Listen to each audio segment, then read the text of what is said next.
他回到中国以后，自己成立这家公司来发展所谓GPU， 这个是 AI GPU 的一款晶片哈。设计其实他以前在这上市之前，他已经有一个晶片出来叫 C500哈。那 C500当初的规格是比照 NVIDIA 的 A100。那款的规格，但是它不以此为满足，因为这个晶片一定要持续不断的精进，所以它现在在做的叫 C600这款晶片，那目前来讲已经成功了。美国焦虑的事情，还有大陆现在也力拼它的算力，而且最近传出了许多的好消息同步成型。3个，第一个，我们看到它的木犀表现推出了首款全国这个产通用的 GPU 叫做西云 C600 IPO 首日飙涨了700%。再来看到算力三雄的总市值突破了1兆人民币，包括了算力三雄寒武纪、摩尔线程跟木犀。再来就是2025年大陆的 AI 晶片市场规模达到了1780亿人民币，3个好消息，代表大陆已经准备好打造100%，有机会吗？红色的晶片供应链，中美科技可以脱钩了吗？将军怎么看？第一个我们看好，虽然说美国近期它答应这个给中国出口 H200的晶片，但是新款的 Blackwell 它还是不愿意卖给中国。对，可见美国在科技方面来讲，对中国小院高墙的这种科技管制持续手段还是有的。所以这种状况下，中国一定要想办法突破哈。那木犀可以说就是一个突破的一个关键节点。那木犀它的创办人哈叫陈维良。他在2009年的时候在上海成立这家公司哈，那这个陈维良本身他就是 AMD 的之前的员工，那所以他懂得怎么样做这种 AI 晶片。那他回到中国以后，自己成立这家公司来发展所谓GPU， 这个是 AI GPU 的一款晶片哈。设计其实他以前已经先在这上市之前。它已经有一个这种晶片出来叫 C500哈，那 C500当初的规格是比照 NVIDIA 的 A100那款的规格哈，但是它不以此为满足，它是因为这个晶片一定要持续不断的精进嘛，这个每天如果说你这个停止的话，你就是会退步，所以它现在在做的叫 C600这款晶片，那目前来讲已经成功了，而且它整个制造过程从开始的 IP 设计。然后到晶圆制造，到最后封装测试，都是在中国一路完成的，可以说不用假借外国任何国家力量，它可以独立完成。我想也因为如此，它有这个能力。虽然说目前来讲，它比这个 NVIDIA 的这个 Blackwell 可能还要有一个差距，还没办法赶上。但是假以时日，它必然有机会可以赶上。尤其是说，它目前研发的是新的一款，已经开始在研发了。就是现在做到 C600嘛，对，它之后要做到 C700这一款。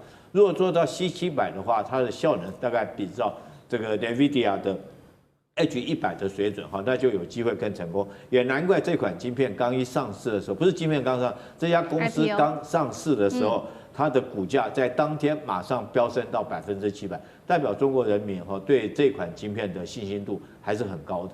中美之间的 AI 晶片战争现在正式进入到下一个段位。今天我们来关心到的是华为的升腾950挑战5奈米等级。赶快来看到，这是华为新一代的升腾950家族，确定呢会在明年2026年初就正式的推出，会有2种主要的型号，950PR 跟950DT， 而且这一次还会首度的搭配华为自行研发的 HBM 高频宽记忆体，会是大陆第一次尝试在 AI 的晶片最核心刚刚提到的就是有算力，再加上记忆体的双核心上，等于是摆脱了来自于西方的供应链。制程呢有什么特别的地方？现在根据了解，会采用的就是中芯国际具有5奈米等级 N+3 节点来进行制程哦。那所以节目一开始我们特别请教尚志哥怎么看呢？升腾950如果采用中芯的，刚刚特别提到这个 N+3 的这个节点技术，算力表现是真的能够如他们预期的接近5奈米，甚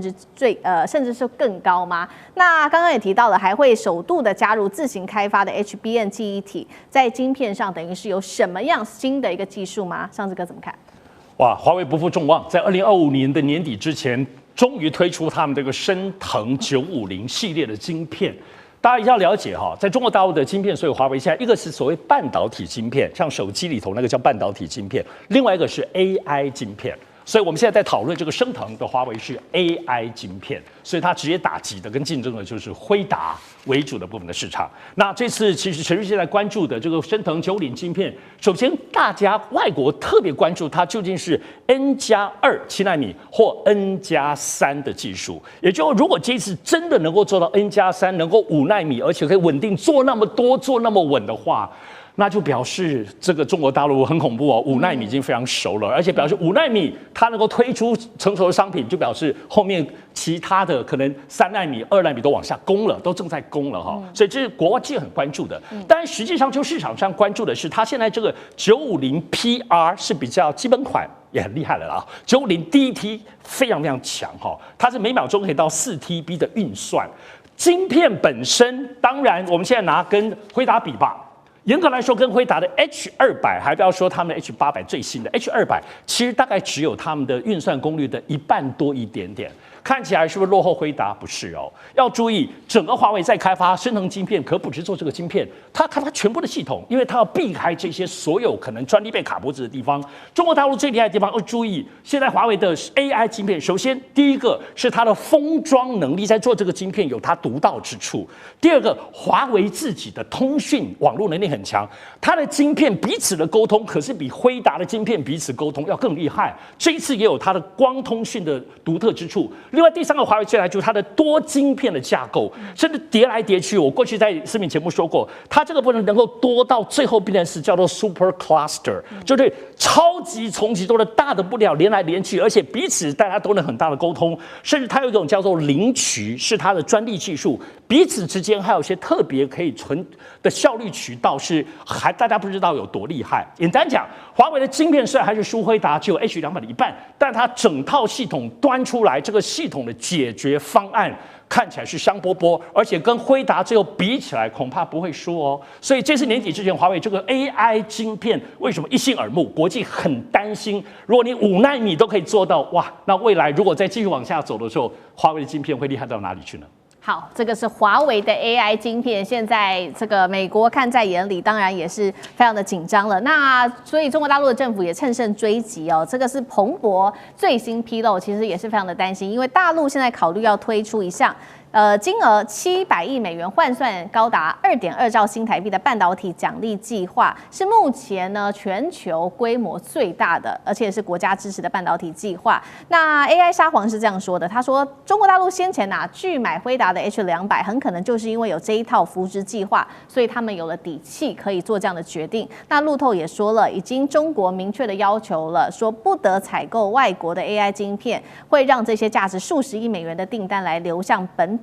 一直到2028，国产晶片制造商的市占率就可以突破到90%。辉达危机会在眼前吗？谢老师怎么看？一定会的，因为这个不是说这个产业的竞争，这个牵涉到国家的安全跟机密保护。我跟你讲，所有的芯片它都有内部的这个有这个程式，它可以给你关掉。这个所以这个连商业的很多这些很多的重要的这个制造设备。它这个生产商，它都有内部控制的这些这个机制的，为什么呢？我有朋友做这行，他说我们东西卖出去了，结果买货的人不给钱了，不给钱的时候怎么办呢？就说你拒止付钱，对不对？你挑毛病，我把你机器关了。所以这个关别人的机器，这个是做机器人，他的基本上他就有这个能力。你如果中国大陆在芯片上都是依靠美国的话，那美国哪一天把你都关了？另外，它后门程式把你机密全部收了。所以，作为中国这么一个大国来讲，它一定芯片要自给自足的。它能不用你外国的，它绝对不用外国的。这就跟这个 GPS 一样，中国一定要搞北统系统的，不可能用你的这个导航设备的。所以，只要中国大陆能够生产出相关的设备的话，它一定不用美国的。所以NVIDIA 在中国大陆市场不会看好的，一定是慢慢被取代的。所以中国大陆在这方面国家的补贴是越来越多，补助经费。那事实上的话，这整个这个 AI 的生态这个结构，黄仁勋讲了，第一个电力，对不对？这是很重要。第二个什么？芯片，还有它的这个生态系。第三个什么？基础设施。第四个就是 AI 的大模型。第五个是什么 ？AI 的应用。中国大陆只有芯片上面稍微差一点而已现在刚刚上次讲，差不多已经跟 H200差不多1/2的能效了啊。那很简单嘛，你算力中心你一个，我用两个可不可以？对，我用3个可不可以？对不对？所以就变成就是说，这个部分中国大陆一定会克服的，绝对不会在芯片上再依赖美国的芯片。好，这个是一方面，是中国大陆它在加强这个国家的支持。那另外一方面，为了迎战大陆，美国呢也有一些推出了新的他们的制造方案。这是美国的几个学界，包括了史丹佛大学等等的学校，他们联手宣布的，成功制造出了这个号称是全球首个单片式3D 基体电路，号称能带来1000倍效能的提升。核心来带观众朋友看到几个点，他说呢，可以突破传统的2D 平面设计，把记忆体跟逻辑单元是直接堆叠在同一个晶圆上面，逐渐层建构。那么用的是低温制程，避免破坏这一些底层的电路，可以形成高密度的垂直互联，提升资料传输的距离。现在说这个是首款的3D 基体电路，但是其实被爆出说大陆之前也有公开过类似的这种堆叠键合的高度相似度，到底谁比较领先？干哥怎么看？你刚刚讲的非常科技，也非常科幻的，对不对？那我跟你讲，大陆半导体产业的副理事长魏少军他就讲说，我们也能做，而且我们的做法你有听过，但是你绝对不相信，我们现在到大陆已经做到。也就是说，真正的黑科技，它用14奈米的制程搭配18奈米的DRAM记忆体人工智慧晶片，结果你知道，他说我的效能可以媲美辉达的4奈米，哇，业界都睁大眼睛，这怎么可能？14奈米跟一个18奈米结合起来可以达到4奈米。他说我是用什么方法？我是用铜对铜的高密度连接，它可以显著提高它的效率，然后它可以减少什么？减少耗损的时间，你知道 AI 寻找的那个耗损的时间。那业界就说这个大概是吹牛吧？他说你认为我是吹牛吗？好，我可以告诉你，其实大陆国家在这个明年它就会推出700亿美金的预算，也就是说700亿美金那大概是一个国家，我看是 GDP 了，已经不只是国防预算了。意思是什么？意思就是萨克斯所讲的，萨克斯讲的很简单。当初是我叫川普赶快卖 H200给他，为什么？有一天华为就赶上来了。结果现在我跟你讲，我不确定。萨克斯说我现在已经不确定了，因为我发现大陆不要，或者是说他说对于这个国内企业要购买那个川普已经同意出售的 H200，他这个大陆这边会有审核机制，代表什么？代表说其实大陆它不是那么希望 H200卖过来。中美之间的科技战持续来关心，是川普突然间对中国大陆的 AI 开了绿灯 ，H200现在要放行了。那川普他的阴谋是什么呢？是想要唤起什么样子的东西呢？那另外一方面，北京则是反手封杀 H200让美国现在内部是炸锅了，台湾也被点名是要吞25%的关税。今天来关心这一场中美之间的 AI 大战，这是最新消息，来自于彭博社最新披露的是，川普政府他准许了辉达向大陆终于是可以出口 H200的晶片了。白宫这边这么认定，他认为说，因为开放就是因为华为的 AI 技术已经逼近辉达了，所以把它开放吧。那么川普也赶快在他的社群发文说，确实啦，他已经向习近平承诺了，只要不碰到任何的国安的红线，那么就会让 H200卖给中国大陆。好，现在打川普脸的其实呢也不是辉达，也不是华为，是中国大陆的政府。虽然美国说要放行了，但是大陆怎么回呢？这是来自于《金融时报》的报道。他说北京现在要限制中企去购买，甚至是使用任何的 H200。他认为说，并且指出呢，如果你企业真的想要买 H200的话，没关系，那你就先提交申请，然后呢，你要说明说为什么你一定要买 H200呢？是国产的 AI 晶片真的不够用吗？好，针对于川普放行 H200的这一番言论出来之后，我们来看到现在不管是企业或者是这个学者，有2派不同的声音。首先认为 H200不应该卖的是美国强硬派的学者，这位是麦盖尔，他说大量的 H200出口到中国是把美国的 AI 领先优势亲手送出去那支持卖 H200的除了黄仁勋之外，还有 AI 沙皇。黄仁勋说，你封锁的越狠，只会逼中国涨得越快。AI 沙皇也说了，不要低估啊，全球现在其实有低估的倾向。中国大陆的技术正在快速的崛起当中。辉达，如果你退出了大陆市场，等于是把最大的战场全部都给华为了。H200现在性能到哪里呢？目前是被视为是 OpenAI 跟 Meta 训练 AI 的一个主力的重要晶片，比降规版本的 H20更强，但是它的性能又没有 Blackwell 这么的强。好，川普为什么突然间要战略退让吗？他的算盘是什么？还是他想跟大陆换取什么？还是这当中有政治的考量？聂老师怎么看？这个要讲得非常清楚，才有办法很清楚，因为这个东西比军事还精彩。先讲一下，光看中间那个你就很清楚，什么叫做强硬派学者。所以我是一个学者，我觉得学者很 low 啊，就理论派的更搞不懂，后面叫实务家。你要知道科技是什么。我在美国还好，我不完全学者，我在美国开过2家公司，我是先开了电脑公司，就开货运公司，服务电脑厂商。我养了25个黑人在美国。你要知道一个重要的事情，科技东西一日三变。这些人搞不清状况，它变得多快。我讲一个最简单的故事 ：H20什么时候讨论？什么时候出来？去年底。中国为了求 H100到处求。我2月去美国之前，美国人都说你有办法拿到。当国安法我也拿不到，也不敢。但重点 H100当时中国透过多少地方要拿？去年，今年终于年中进了 H20，而且去年连20都不给，为什么会给？黄仁勋跟川普讲，算力只有28%，不用担心。中国拿到也没有用，他们自己都可以生产超过它。我们100克死它了，结果现在是200，算力6倍，太厉害。可是短8月哦 ，H20进来了，不要200，现在人家主动上来，以前求都求不到20，不要了，200自己送上门，你不觉得很怪吗？因为它有 Blackwell 还有 Ruby， 美国要拿到最好的下一代下一代是 Ruby， 后面还有，你现在只讲到 Blackwell 一个数学家的名字。它是现在号称地表最强的 AI， 我跟你讲，现在能用到 Blackwell 更强，所以 H200又会被淘汰。我以前做电脑很清楚啊 ，CD-ROM 一出来一下就淘汰，4个月而已。我必须讲一下，因为他知道200，中国也很快会起来。华为里面20多万人，11万个科学家，我讲硕博士研发人员呐，哈，不要讲科学家。你要这些人，黄仁勋开在眼里啊，怎么做不出来？我们不要去讲什么升腾9107系，都不要讲这些，不要讲新凯莱，也不要讲这个一堆啦，或什么这个寒武纪都不用。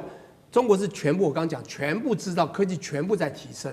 我现在重点就是中国会追上，但中国还是需要，因为这个 H200对他很重要，他们的很多 AI 实验室需要这 H200去研发设计，他们现在很多的超强 AI 电脑还是需要它。现在不是光这2家了 ，OpenAI 现在6大的这个算力最强的，说生成式 AI 都需要了。坦白说，现在 H200是最强，只是 Blackwell 出来打倒了嘛。他们说我们那 Blackwell 要锁定，那 H200这种快给他，因为他们也快出来，所以中国是在边缘呢。他说我们还是要你要可以，你先告诉我，我们是自己不能用，这需要200，快点要，快点拿，甚至把它研发出来，要更超强。现在是 yes and no， 中国不是不要，他讲是你要说明国产是不是不够用，不够用就要。你再回想一下去年，中国所有这些东西求的要的不得了，现在自己都出来，只是还没到达美国地方。后面还有个 Ruby 哦，6种晶片的一个运算平台哦，更厉害哦，在美国。美国在矽谷的创新人才不是你讲，我有学生，前天我们才一个 AI 团队讨论，刚从美国旧金山回来，我的博士学生在谈那个未来的图形的电脑，这个东西真的是非常深啊，哈。我也不是了解很多，我也是学者，也会跟上面绕入这种盲点啊，谁，但是我想你还是要了解实务，因为我旁边有一堆真的实务家，是告诉你真正的未来。是美国会怕，因为中国全部在布局，而且越来越快，所以他最经典的不会放，这种他还是会放。是，就是这样。是好，所以美国还是掐住最先进的，还是没有给大陆。不过也是担心大陆发展的太快，赶快先放手给中国大陆 H200。但是没有想到，这个中国大陆的政府直接是打脸，他就是没有完全的放行 H200，寄出了许多的要求限制，说你必须要提交理由，为什么你一定需要这个 H200？干哥怎么看？对啊，其实刚才聂老师讲的非常清楚，为什么？你为什么要一定要 H200？你要告诉我啊，对不对？我不是说哦，你现在有需要，以前我们还为了 H100就已经头破血流了，现在 H200不是这样。照理讲，政府的立场应该是企业有需要，好，那我们就允许你购买。因为现在川普跟黄仁勋谈了一遍之后，奇怪，这个大势整个翻转过来了。本来 H20都已经很勉强，现在是 H200，为什么？因为美国国内他们自己已经有研究说，华为新一代的 AI 平台叫做 Cloud Matrix 384，这个东西已经快要跟那个辉达的 Blackwell 近似了。刚刚教授提到了 Blackwell 已经近似了，叫做 VN72。他说这已经快要近似了，所以我们现在 H200给他们没有关系，现在已经没有国安的危险了。我可以告诉各位，这个一定经过美国商务部的认证，知道 H200今天要卖给中国，他们要冒多大的风险，尤其是在军事上 ，H200会不会成为军事上的一种应用，这是他们害怕的。结果现在大陆竟然说，各大企业华为以下的也好，就是说你们为什么不能用国产晶片啊？华为的升腾 910C， 它明年就要生产，大家知道生产多少颗吗？听说200万颗。在这个月之前，美国的专家认为说，华为升腾 910C 是不是明年大概只能够生产20万颗？对不起，最新的消息是200万颗。它的操作界面已经可以跟那个 Cloud Match 那个 Blackwell 去相抗衡了，所以你就会想到说，你可能以前认为说这是非常需要很高阶的晶片，结果过了几个月之后，你的想法完全变了。对，所以为什么川普的想法也会变？我相信黄仁勋对他是有很大的，当然他们之间谈的内容很多机密不是我们知道的，可是他一定有把业界现在面对的问题，他们说在表面上来看，中国只有20%的自给能力，80%还是要靠我们这个辉达AMD 去进口的。可是将来会不会变？总统先生，你要好好想一下。我觉得那个技术差距一直在拉近，难怪 H200不再是美国害怕的东西，可以出口给中国。现在反倒过来是中国不见得一定需要你的 H200了。好，这个是中美之间的这一场针对 H200的科技战，但是这当中是不是也有一个受害者，就是我们台湾呢？因为我们帮忙生产的 H200，现在是说呢，白宫说可能就是得向台湾来课征25%的关税，因为是制造是在台湾这个地方制造的。那当然，台湾的网友就表达了非常多的不满，他们说台积电怎么能吞呢？我们产能自己这么的好到爆，那台积电也不是出口商，为什么关税是我们付呢？美国你是把成本甩锅到台湾身上吗？这一场在地缘政治上下面的风险，看起来有关于半导体是不是转嫁给了制造端台湾，成为中美科技战提款机吗？舰长怎么看？首先，我要特别讲一下他们刚刚说的这个东西，就是说这个好比说，美国几乎都是这样，我最好的我不会卖的，我次好的才会给你。就是 Harper 其实就是 H 多少，就是 Harper 的那一级的2024年之前是 Harper，2024年之后是 Blackwell， 所以现在它有 Blackwell， 它才给你 Harper 而已。即使 Harper 它给你又减了这些功能，这还算好的。我告诉你，军火界啊更不公平。好比说，我现在有一个最好的飞弹是哈碰鱼叉飞弹1型，这是美军现在在用的，全世界跟他买他都不卖。然后结果他有更研发进了鱼叉飞弹2型，鱼叉飞弹1型他开始卖了。你知道当你去买鱼叉飞弹1型那个钱是多少钱？你知道吗？就是美军生产那1枚鱼叉飞弹2型的钱，你就知道那何等的不公平。但是科技界就是这样。那接着你再说这个台积电抽25%，我觉得我听到我不晓得我们政府怎么这样想。当初说一直要到美国去投资，有没有？你记不记得？所有人都记得，只要来我美国投资，甚至你动手投资，你这家公司就免税，记不记得？有吧？那台积电投资了，台积电投资很多，1650亿美金，6个晶圆厂，2个封装厂，1个研发中心，已经在那里生产了。这是台积电的产品啊，你为什么要对台积电抽税？大家都没想到吗？你为什么对他抽税？你当初承诺的是什么？那台积电为什么要去你那里投资？台积电把它通通抽回来好不好？你保证了不抽他税，我不管你抽谁的税，但是你最不能抽台积电的税，因为台积电是全世界最支持你们美国的，对不对？它就变成美积电了，你还抽他25%，这个是很令人生气。还有一个让人家觉得说真是莫名其妙的。你有没有你们知不知道？我们这次听说我们要投资美国3000亿，希望能够减所有的货品的关税嘛？你们知道这个3000亿是怎么出来的？如果我举个例子啊，我们今天台湾跟美国的贸易今年出超这么多，明年出超那么，所以美国才觉得不公平，你赚我的钱，所以我要抽你的税，对不对？你知道过去10年，台湾跟美国的双边的贸易出超哦，大概是3000亿。也就是说，我们台湾辛苦工作了10年，对美国人赚的钱，现在一把要全部给他，你觉得公平吗？所以拜托我们的政府真的要挺起来。25不该付的不该付，3000亿不该给的不该给。那你有什么牌？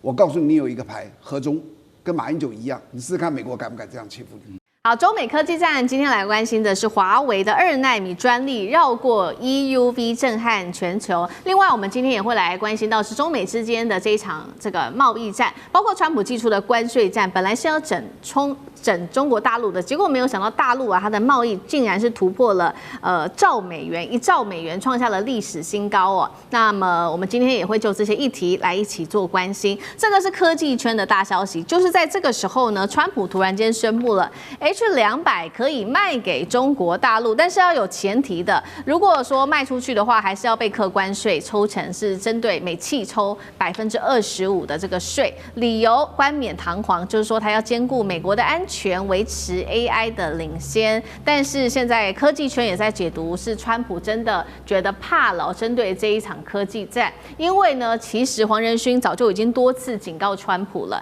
他说呢，我们不能降低卖给中国的晶片品质，不然呢，中国大陆根本就是不会接受的。尤其我们看到大陆一直在做它的自产晶片，华为的实力不断的爆发性的成长，不管是它的这个实力爆发性的成长，或者是它的专利，我们都会一起的来特别做看到。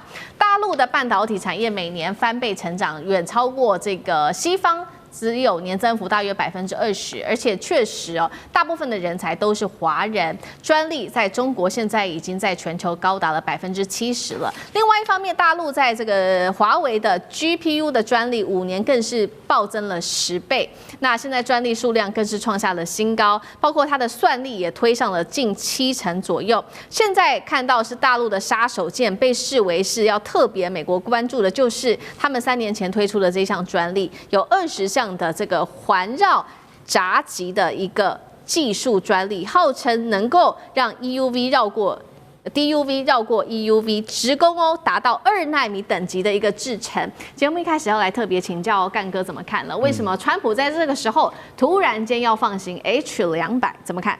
他说我们不能降低卖给中国的晶片品质。大家还记得这1-2年来说要卖那个 H20嘛，对不对？可是到最后他们说不要用 H20了，我们华为自己能够做。那现在川普突然说好，那我卖 H200给你啊，这个水准就品质就比较好了嘛，对不对？不过我们还是一样啦，我们关税的这个还是要抽25%啦哈，这关税就先摆在一边。然后业界就问黄仁勋说：“你觉得中国会接受吗？”黄仁勋说：“我不能断定中国接不接受 H200。”你知道为什么？因为华为一直在突破技术瓶颈。他既然说，就算是2奈米的专利，他也可以绕过去。为什么？反正我艾斯摩尔的东西我买不到嘛。那我们就怎么样？我们会在什么？他说他要在一个，就是说你可能想象不到的一个领域里面，他竟然可以说，我跟你讲，我们现在用深紫外光，听清楚 ，DUV， 用 DUV 去支援那个金属间距小于21奈米的金属整合技术这样子我们就可以做出2奈米的东西。我操，这个你会不会听起来觉得说这个技术瓶颈应该很大吧？对不对？因为你不是直接得到了 EUV 极紫外光，那这样子做出来的晶片，它的良率可以吗？其实我可以告诉各位，华为一直在鸭子划水那所以黄仁勋他就一直提出警告，他说：“你不要以为人家做不出来，为什么？因为一半的人才在那里，不是在我们美国，50%以上的 AI 人才都在中国，然后中国的专利是70%。我想请问你一下，这些数字是代表什么意义？就说艾斯摩尔仍然是世界的龙头，没错，艾斯摩尔一定它还是全球牛耳的首席之位，可可是华为的技术领域突破，就像我刚才讲的，它直接绕过深紫外光，它直接进攻极紫外光。而且它用这样的技术方式，虽然可能在现阶段还有良率跟量产的问题，但后面它会不会达成呢？很难说。我是觉得说黄仁勋的警告是对的，他最后还讲，他说，当年辉达95%的产品卖给大陆，现在他还要我们的东西吗？辉达仍然是世界第一，但是我们已经失去了绝大的大陆市场。我要失去更多吗？这个才是现在就是说川普他应该好好思考的问题才对。好，同样一个问题也请教上次哥怎么看，就是绕过 EUV 那就可以挑战2奈米。首先我还是先讲一下，川普这次突然愿意在全美国上下众议院、参议院，包括那么多的这个军事赛的专家都反对卖好的晶片给大陆，但川普突然宣布这一点，对，我认为这还是很微妙的。后续的影响我们还是要看而且他要记得他不是宣布，他还强调他跟习近平通了电话，然后他还讲说习近平的部分是好像正面的回应，是这样吗？所以这里头现在还有很多的悬念在此，而且现在到底当然这意味着黄仁勋说服了啦。我觉得包括整个至少他核心的幕僚是支持的，那这个还是很了不起哦。我觉得黄仁勋真的是拼了命的，都快活不下去。当然必须得说，黄仁勋现在的这个担忧点就在于，我们要知道，其实不只是一个一个晶片2奈米这些技术，主要黄仁勋这边以 AI 晶片来说，因为他自己有他的这个 Blackwell 的框架，川普这次也说 Blackwell 还没有给你，而且下一代的这个 Rubin 的这个，我说都是辉达很厉害的这个框架在运用的这个晶片，也不会给你啦，就给你这个 H200，但 H200 比起 H20已经厉害6倍了，算是可以的了。而且很多我知道中国大陆什么阿里巴巴，他们还是很想买因为这晶片还是蛮厉害的，所以现在这里头我有个神奇的拉扯值得大家关注。不过刚刚提到的部分，现在到底中国大陆买单吗？会不会影响现在华为的权力的这个拓展？我认为不会。我认为中国大陆作为一个国家战略，要发展出自己的晶片，即使买你一点点，看到川普的面子或黄仁勋的努力份上，但也不可能全面结构性的开展，因为中国大陆一定不能够调到辉达的这个 Blackwell 跟未来 Rubin， 甚至包括现在我们都知道 Google 自己在做晶片，未来可能会直接跟黄仁勋一起来对抗，还有 AMD 的这些晶片，所以我觉得现在大家特别注意所谓的这些重点已经不再是2奈米。首先，半导体晶片跟 AI 晶片这是2个完全不同的方向。以华为来说，主要是放在特别是新海来的投资。华为现在那么多的专利，主要就是这一代的半导体，我们不要讲下一代的这个新材料，它要全部绕过，包括艾斯摩尔绕过美国这个几百几千样的部分的专利，很不容易。但是你说不可能吗？可能因为现在我们都知道。华为自己本身专利的技术很强，不只是它现在这个晶片，你要知道它最厉害的专利是6G 通讯，而且它包括做智能车，包括它的鸿蒙系统，乃至于它在采矿养猪，你可以想到全中国现在在应用的东西，包括无人机的很多系统，华为都在里面而且现在国家要用华为的这个底层的系统，所以呢，这些华为的全面的专利所构筑的是跟中国这个国家量身定制在一起，而且我必须得知道说，最近其实所有的这种晶片也大家越来越有类似像中国大陆现在用 DUV， 它就用重复曝光技术。那连台积电自己现在也都用这种小晶片的堆叠技术，包括 CoWoS 这些堆叠技术。也就是说，这里头不再是在竞争这种2奈米、3奈米，最近大家不再多谈，因为有新的技术，而且这是半导体晶片如果我们就 AI 晶片来说，现在更重要，中国在发展一个晶片烂一点没关系，可是它在整个所谓的AI 云或云算力这个架构里头，会有新的软体的写作方式。我可以把你晶片，如果现在我用烂晶片，但我的烂晶片可以体现出全部的功能，包括现在如果你 H200可以买到，它现在新的这个框架就不是用辉达的框架，是自己开发的框架。所以过去辉达晶片大家都知道，我们在台湾用可能只能用它40%的功能，而中国大陆就要把它逼到80%、90%，我们就这样超频，或者等于是把它就 optimize 到现在功能。所以中国大陆透过它发展其他配套的软体，即使晶片是比较弱，所以今天全面的攻伐来讲，基本上还是以华为为它的整体的发展，无论软体硬体的部分的总核心。因此，我相信 H200虽然应该有可能看你妹子买一点点，但它不可能从此放弃中国自己搭建全方位半导体跟 AI 晶片的国家战略。好，中国大陆在科技战上面全方位的发展哦，包括发展也非常的快速，所以这一回呢，川普在科技战上面看起来是让步哦，有所解禁 H200，但是在这个贸易战上，川普恐怕是没有料到，因为呢，本来是希望用关税来锁死中国大陆的，结果没有想到现在出现了一个最新的数据，反而是有利中国大陆的，也就是中国大陆最新贸易逆差首次创下新高，突破了1兆美元，让美国被害惨了。因为关税的关系，美国的物价暴涨，然后通膨失控。我们来看到几项最新的数据，第一个，中国大陆2025光是前11个月贸易逆差，刚刚提到了突破1兆美元，史上第一。第二件事情，他们对于美国的出口其实下降幅度高达20%的，对美国的采购也同样是下降了。但是呢，美国对中国的贸易逆差问题有没有解决？其实是没有的，仍然是达到3倍。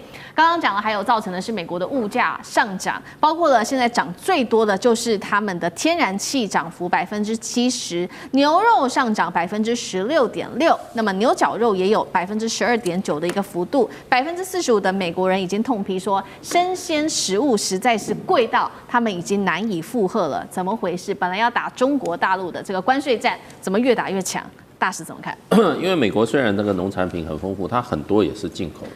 比如说，它这个牛油果哈，就是我们叫什么这个那个大陆叫牛油果，台湾叫什么？avocado，都想不起来。洛梨，它全部墨西哥的。对，加州也有，基本上都墨西哥的。川普把墨西哥农产品给你加15%，你的市场价格是不是贵？对，还有很多这些东西都是邻近国家的。连牛肉，我们后来发现，美国比较平价的牛肉很多是买巴西的，巴西给人家 charge 25%。对，你说美国的这个物价能不贵吗？所以我们认为美国是产大豆、产大麦，什么都外销，可是很多农产品也是进口的，包括肉品都进口的。所以现在我觉得美国的这个问题就变成就是说，政府抽税抽太重了啦。你政府抽税抽重了以后，物价自然上涨。因为川普说我这个关税是抽外国政府，是外国政府跟我交税，那是骗人的。你的税收是老百姓交。我跟你讲，关税是谁收进去的？你知道？关税是美国政府收的。你是钱交给美国政府，美国老百姓的税呢，也是交给美国政府，对不对？没有错。你知道现在国际贸易的基本上的这个作为是什么？关税部分都由进口商出，对，没有出口商在出关税的。这个叫什么？这叫 FOB。FOB 的在国际上叫离岸价格。我这个价格报你就是离岸，我把它送上船以后的后面事就是你进口，你买的人负责了。买的进口商当然他要付关税，在哪里付？不是离岸的时候付啊，是进岸的时候才去付关税啊。所以这个税基本上大部分都是什么？其实绝大部分都是进口商在付。那进口商他有时候说，我这个税很重啊，你出口的时候你分摊一点好不好？你吸收15%好不好？你吸收8%好，那没有问题，那你就卖便宜一点可以。可是问题大部分关税还是进口商在付啊。对。那问题，所以这些钱都被谁收去啊？美国的进口商税交给谁？交给美国政府。美国老百姓税交给什么？所以美国老百姓过去只要交税，关税美国平均关税已经2%而已啊。现在美国平均关税搞到人家都是要人家怎么？都是要给到多少？15%，日本的都是15%，韩国15%，我们台湾是20%嘛，25%，印度是50%，对不对？现在这个墨西哥、加拿大都是都是很高的关税。所以你税重了，最后谁出？消费者。所以到市场的时候，价格都往上走。那怪谁呢？怪美国政府啊。另外一方面，美国基本上它的这个债越借越多。其实它的债越借多，你的美国人的所谓的怎么讲？他的这个他用高利息的结果，美国人说实话，每个月1号就在写支票，付什么车贷、房贷。家里的这个音响贷，然后买什么都是分期付款，每一个都有利息，而美国还有什么循环利息，那个信用卡的贷款，那美国的利息这么高，那老百姓真的是负担的重的不得了。中国大陆很简单啊，中国大陆说实话，美国最近一个记录说，它对美国市场的依赖度从4.5%。GDP 5%到现在已经降成2.2%了。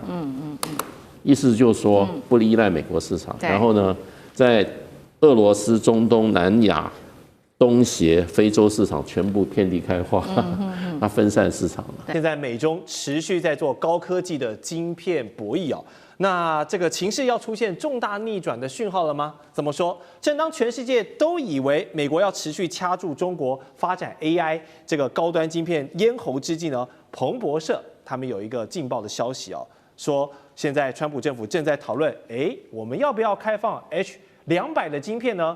重新再卖到这个中国市场。那之前哦，白宫明明才大张旗鼓的把像 H100、H200还有 Blackwell 这一些全部都要进入到这个管制名单、禁售清单，结果现在 H200不是一个低阶的东西呢，现在又考虑要退一步卖给中国了，而且美国内部甚至有消息指称呢，这竟然是一个折中方案，因为他们不敢卖 Blackwell， 怕辉达的营收崩塌啦，整个拖累美股，这是川普最不想看到的，因为美股就是他的底气。然后还有怕挡不住中国这个国产晶片加速研发一路狂飙的生态，所以我卖200给你是一个折中方案。那当然呢，这个一下卖一下不卖都是你美国在说的玩法，中国当然也不乐意嘛，所以他们现在也是呢政令来促使自己要加速研发自己的产品，包括华为这边重磅消息，未来3年要推出4款的新产品，甚至这个升腾950的 PR 在明年的第1季要上市，它的目标呢，甚至是对标辉达的 H100哦。所以虽然没有到 H200那么厉害，但是100也可以让现在中国自主的算力呢有一个基础的保障。好，那也是希望能够早日摆脱像辉达啦、AMD 这些产品的一个系统性的脱钩，达到系统性脱美这样的一个自主权。好，川普为何现在不断改变，又忽然要卖你 H200了？此时此刻正在实施 AI 自主化的中国，会买这个账吗？还是我就等到明年 Q1 看这个好不好用？好用的话，我就不要买你的。杨老师怎么看？买还是会买了，那但是华为的突破以及举国体制政策上的扶植的加快速度是不会停的，而且可能会更加速。但我讲的买可能是民间的买，政府就是北京这边看它会不会延续当初对 H20的质疑，那对 H200那是不是同样的态度 ？H200我看在 NVIDIA 的官方网站上面，它是 H100的容量的2倍，所以它叫 H200。那当然一个说法就是在釜山会议之后呢，川普就了解了。他不可以再做川建国了，那基本上其实还是要顾及到美国企业的利益，以及呢，还是这个市场，大陆的市场还是很重要，是美国的收益以及未来研发的这个最重要的一个收益来源。所以呢，黄仁勋跟白宫里面的 AI 沙皇叫 David Sachs， 在这个议题上就十分支持，不只是个议题上支持哦。之前另外一个案件就是在美国的国防授权法里面，是不是要放一个法案叫 GAIN AI 哦？它这个名称是挑第一个字母，其实就是指保护美国基础建设效率及国安的法案。那他就说，如果硬体的公司像 NVIDIA 要卖的话，先卖给美国的企业，有美的企业然后其他国家，那然后呢才可以卖给中国。那当然，我们看到像 Amazon 或者是这个 Microsoft 就欢迎这样的做法，可是 NVIDIA 是全力反对那这个反对当然一方面是黄仁勋的这个企业现在是美国一样嘛，我们台湾的护国神山如果是台积电的，美国现在护国神山就是 NVIDIA 了，那全世界第一个市值超过5兆美元的所以呢，它的这个大陆的这个现在在9月10月的时候，它的市占率一下掉了63%，只剩下30亿美元。过去曾经是占95%的，所以这一阵子 NVIDIA 黄仁勋不断的喊零就是零就是零，就是已经掉到快零快没有了，他非常的悲观虽然他的获益还是不错，因为他从沙烏地阿拉伯、阿联酋里面获得了很多的市场，可是呢，这就是也许在国安跟市场之间的一个折冲那第二个就是，我觉得其实是有一点晶片换稀土，也就是说，了解到中国大陆这个稀土的方案其实还没有100%的明确，是不是真的延后1年，以及整个审查的过程当中是不是会有怎么拖延？因此呢，它在这个 H200上面也采取一个就是说某种程度的这个妥协，又顾的 NVIDIA， 又顾的稀土，然后呢又顾的中美关系，大概是这个角度吧。至于大陆这边买不买，有东西卖，我们为什么不买呢？买来再看看差距在多少。那我想接着问委员，之前我记得您上节目的时候有提过哈，就是中美的晶片仅差一步之遥的说法。所以说，如果现在美国一直在放话说，卖给你中国 H200晶片这样的风声，一方面是不是在打心理战？还有中国自主研发的这个升腾950 PR， 很快明年过完圣诞节，其实马上就要上市了。那如果它真的是可以成为 H20，甚至是对标 H100一个不错的替代品的话，那还有必要一直受限于美国一下卖一下不卖的这样的一个做事吗？其实科技战也好，心理战也好，背后都是财务战啊。这个赚不赚钱才是硬道理啊。其他的都是台面上的话而已啊。2022年我讲过，中国的晶片产业可以花5年的时间赶上美国，那5年嘛，就是2027年，所以我们的静待还有2年的时间。这2年时间是中国大陆考验自己，但我认为它能够做得到。除了说成熟晶片都更不用讲了，我们就讲 AI 晶片。AI 晶片它现在的华为、升腾啊是全力在赶工，那能不能追上 H100？我认为这不是问题啊。它现在基本上。已经准备了如何跟 H200来对标了，那只是生产的关系，先推出 H100，因为科技产业通常这样，我投了多少研发费用，到什么程度，我先要回收，等到下一阶段我再推新的，可它研发一定超前进度，然后每一段时间把这个我刚才讲财务原因，把投下去的研发费用收回来。那中国大陆如果不买 H100，不买 H200，或者买的少的话，对辉达是一个很大的一个财务压力，因为当它越发展到 Blackwell 或者明年要出现 Rubin， 会有个现象，就是越高端越贵，越贵买的越少，到最后剩下大概中国、美国会买。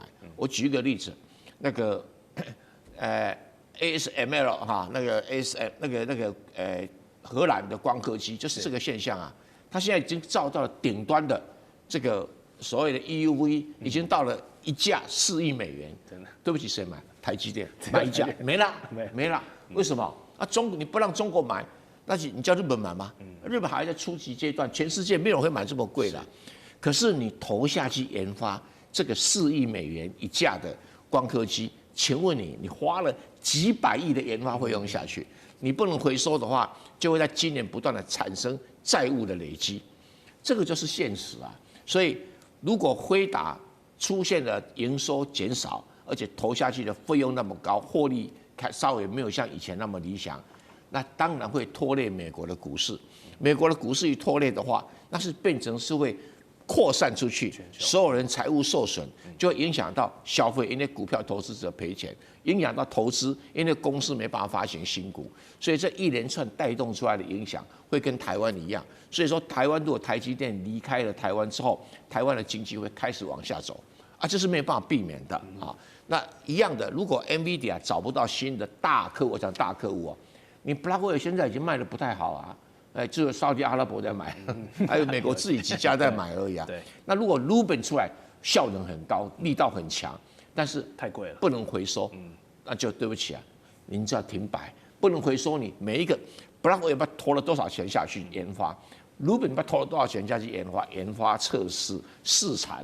都花很多钱，那只要不能回收，它的成长动力就停止了。所以中国大陆的市场能不能打开，关系着辉达的成长动力，也关系着美国股市的成长性。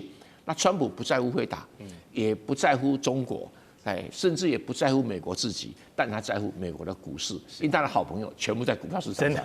真的，是的。好，确实这个中国市场对于辉达，对于黄仁勋执行长很重要，也难怪前段时间他访问都是穿着唐装跟大家这样说中文。